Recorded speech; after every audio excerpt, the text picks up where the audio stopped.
अस्सलामु अलैकुम वरहमतुल्लाहि वबरकातुहू। अज़ीज़ान मिल्लत इस्लामी, आप तमाम उम्मती को अबू फजल की तरफ से सलाम अर्ज़ है।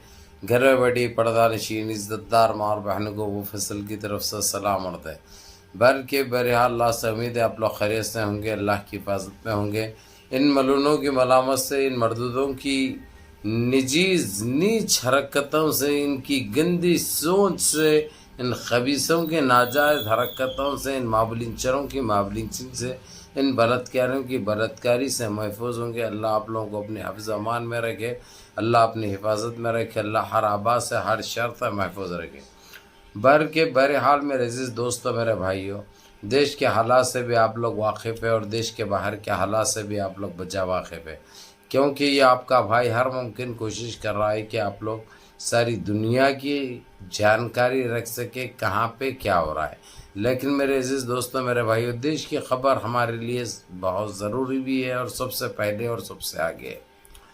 अब हमारे पास फिर एक हफ्ते से वक्फ बोर्ड का दबा के चल रहा है, वक्फ बोर्ड की बिल का दबा के चल रहा है, जिसमें इनके जो एनडीए के जो किंग मेकर थे, नीतीश कुमार, चंद्रबाबू नायडू, पासवान, ये दोनों तीनों के ऊपर इसकी हुकूमत टिकी हुई थी। ये एक हकीकत है, ये एक सच्चाई है। अगर से ये लोग तो जो है सो जैसा हट गए, हटते दोनों हटते खाली 240 चले गए, ये लोग 240 हो गए एनडीए के। ये लोगों को मिला है तो सरकार ये लोगों की वैसे पूरी हो रही, 272 क्रॉस हो रहे, और 272 हुकूमत करने के लिए चाहिए, ये तो आप लोगों को अच्छी तरह पता है।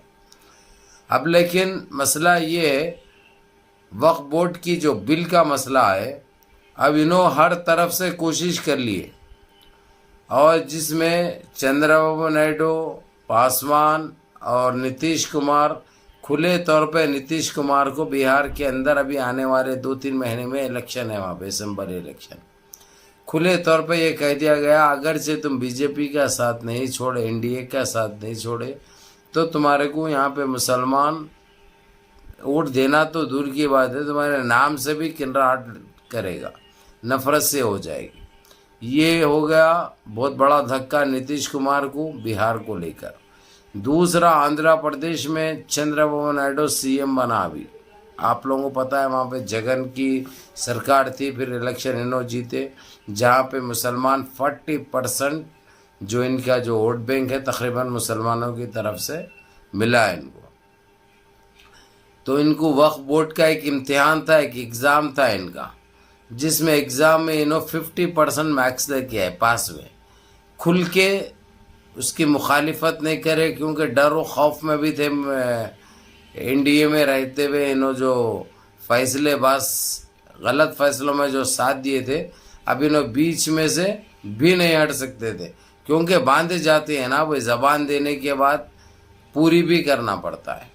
अब लेकिन ये वक्फ बोर्ड का जो फैसला है, इसके ऊपर वहाँ की जो इसकी कैबिनेट के मिनिस्टर्स है और जो वहाँ के डिप्टी सीएम से लेके जितने मिनिस्टर्स है, सब समझा दिए चंद्रबाबू नायडू को, अगरचे ये वक्फ बोर्ड का मसले में अगरचे तुम एनडीए का साथ भी देते या उसमें हामी भरते, तो तुम्हारी सरकार अब जो बनी है वो कभी भी गिर सकती है और दोबारा तुम जिंदगी में कभी वोट कभी हासिल नहीं कर सकते।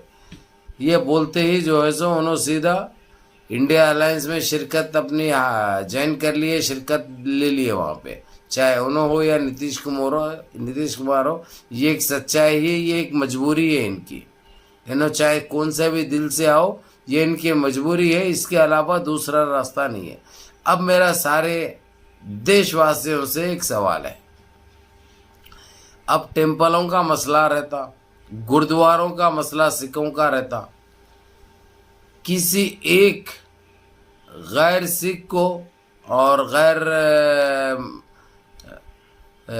यानी हिंदू से हटकर किसी को देते हैं लोग जिम्मेदारी, कोई मुसलमान को देते हैं लोग जिम्मेदारी, कैसा दे सकते हैं और क्यों देंगे?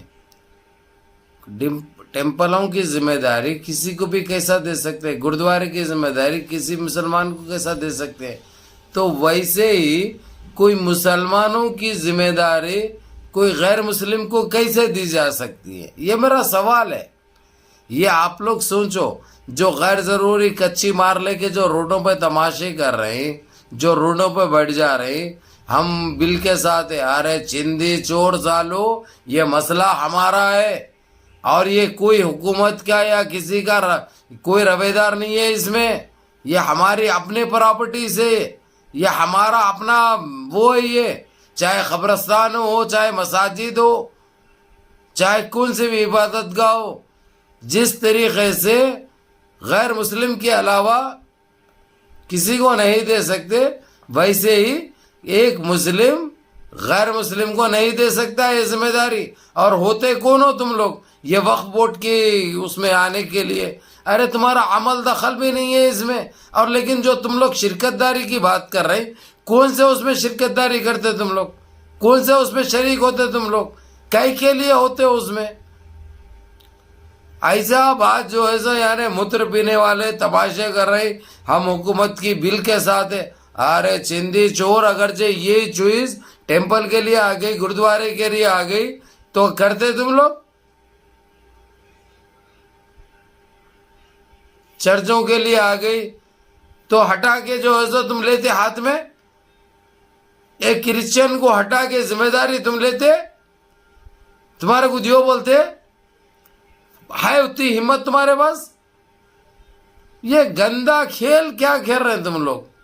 ये गंदगी चलने वाली नहीं है। ये बहुत बुरा हाल होगा। अब ये मेरे अजीज दोस्तों, मेरे भाइयों, मेरी माँ और बहनों, ये 4 दिन से बड़ा दबा के चल रहा, ये दबा के चल रहा। अभी कहीं कल सरकार ने ये कह दिया कि ठीक है, हम ये दूसरे तरीके से ये बिल पास करेंगे। अब हमारे बस में तो नहीं है और इसको कोई सपोर्ट नहीं कर रहे हैं। अब हम दूसरे तरीके से इसके ऊपर आएंगे, इसको करेंगे। यानी गंदगी, ये माहौल हम बनाए रखेंगे। इनका बोलने का ये मतलब है, हम एक सतह से इसको खारिज नहीं करेंगे, ये बताना चाह रहे हैं उन्होंने। लेकिन ये क्या कर रहे हैं, किसको खुश कर रहे हैं? इससे माहौल खराब हो रहा, माहौल खराब हो रहा सो हो रहा। तुम्हारी दुनिया में तुम्हारी साख, तुम्हारी सोच, तुम्हारी फितरत किस तरीके से जा रही, इसका अंदाजा नहीं है तुम्हारे को। दूर दूर तक नहीं सोच सक रहे तुम लोग।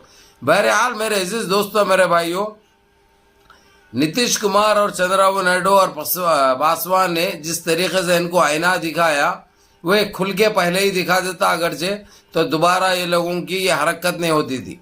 अब ये होने के बाद बेइज्जती, ये लोग महसूस करने के बाद, बेइज्जती होने के बाद दूसरे तरीके से लाते बोल रहे। लेकिन ये चीज कोई मुसलमान हिंदुस्तान का बर्दाश्त नहीं करता, ये इनको खुद को मालूम है। और किसी तरीके से गंद फैलाना, गंद वो करना बोल के जो है सो 4 मूत्र पीने वालों को रोड पे निकाले। रोड पे 4 नहीं, 4 करोड़ भी निकले तो फर्क कुछ भी नहीं पड़ता। मेरा एक ही सवाल है, आप तुम्हारे टेम्पलों की जिम्मेदारी कोई मुसलमान को दे सकते क्या? चर्चों की जिम्मेदारी कोई मुसलमान को दे सकते क्या? गुरुद्वारों की जिम्मेदारी कोई मुसलमान को दे सकते क्या? हर किस नहीं दे सकते। ऐसे ही मुसलमान गैर मुस्लिम को जो है इसकी जिम्मेदारी कैसा दे सकता है, वक्त प्रॉपर्टीज की, जबकि तुम्हारा कोई लेना देना नहीं है, इसमें कोई सरोकार नहीं है तुम्हारे को। तो क्यों गंदगी फैला रहे? देशवासियों को सुकून से रहने दो। ये गंदगी फैला के तुम्हारे को कुछ भी हासिल नहीं होता। और किसको खुश करना चाह रहे तुम लोग? क्या हासिल होगा तुमको? ये होने वाली चीजें CAA के लिए भी बड़ी कोशिश कर रहे थे तुम लोग। कहाँ तक गई कार्रवाई हो?